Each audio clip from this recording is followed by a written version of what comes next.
Hey, what's up guys? Mint City here, back again with another video, and today we are doing a review of Crusade. Now, this game went free for the COVID-19 virus epidemic that's going down, or should I say pandemic, since that is what it's classified as now. So that gives you kind of a time frame of when this video is being published. But let's get right into it. Kudos to the dev for making it free during this time of quarantine and all of the other jazz where we're stuck in our homes looking for things to do, getting major cabin fever. So show this game some support, even if there's a price tag on it when you check it out, because the dev was generous enough to make it free for this hard and trying time. Anyways, let's get right into it. Now, first of all, this is a portrait oriented game, so make sure that you keep that in mind if those kind of games kind of turn you off. Now, this is a roguelike. So what do I mean by that? So every time you start a game, you just go until you die and then you restart. And so you're basically just trying to go as far as possible, gain as high of a score as possible. Now, it's grid-based movement, and you just click on tiles to make your character move to those tiles. If you click on an object, your character will interact with that object. If you click on an enemy, your character will attack an enemy. Now, whenever you do attack an enemy, it goes into a completely different battle screen, kind of akin to Pokemon, where you see each creature and stuff like that. And it's like a card system. So you start with 10 cards in your deck, and you have to play those cards. You have a limited amount of mana, so to speak, to spend each turn. Now, you want to spend as much of that as possible playing these cards. So you can play a sword to attack, or you can play a shield to defend, stuff of that nature. And you just try to kill all the enemies before they kill you. Once that battle scene is done, you'll get some rewards, which is usually gold.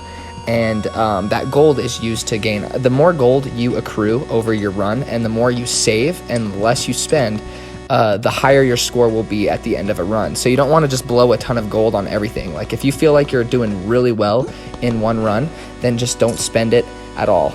Now, there's crates to open other cards and add a card to your deck and stuff of that nature.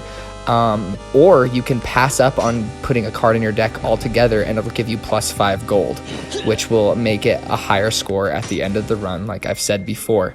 Now, this whole system is really cool. I really like the pixelated art style, the old school art style. I really like the battle system. I do believe that it needs to be a little bit more polished with the battle system as well. Some enemies are actually like super hard, and some of them appear at the start of the game. They'll attack for like 16 damage at a time. They'll duplicate too before you can even kill them. It's pretty crazy. But I do think there's a little bit of balancing to be had. Sometimes the starts of runs are really slow, and it's hard to really like get excited about your playthrough until like I'd say like 10 minutes in, and then finally it starts picking up. But until that point, it's kind of brainless. You're kind of just going through the motions, and then it starts picking up.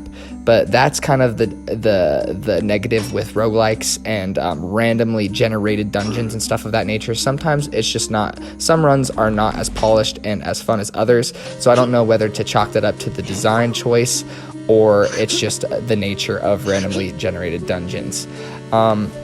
But yeah, I think this is a solid roguelike. I like how it includes a separate battle system outside of the exploration. I like the card mechanics. There's a lot of cool cards. You can definitely craft really cool synergies with your cards as well. And there's multiple classes that you can play, and you unlock those classes by achieving certain things in the game, like reaching dungeon level 5. So you go down 5 levels and you survive that level, then it'll unlock another class, and each class has their own little set of cards and abilities and stuff of that nature. So there's a lot to be had in this game. There's a lot of replayability. If you guys like roguelites, if you guys like dungeon crawlers, if you guys like card games, this is definitely up your alley. But please leave a like and pop a sub if you guys are new or you enjoy mobile gaming content, because that's all I make on this YouTube channel. If this helped you out in any way, please comment down below. Let me know. If you guys have any other cool suggestions in this genre for me to check out, make sure you comment down below as well. But thank you so much for spending the time to watch this video, and take it easy.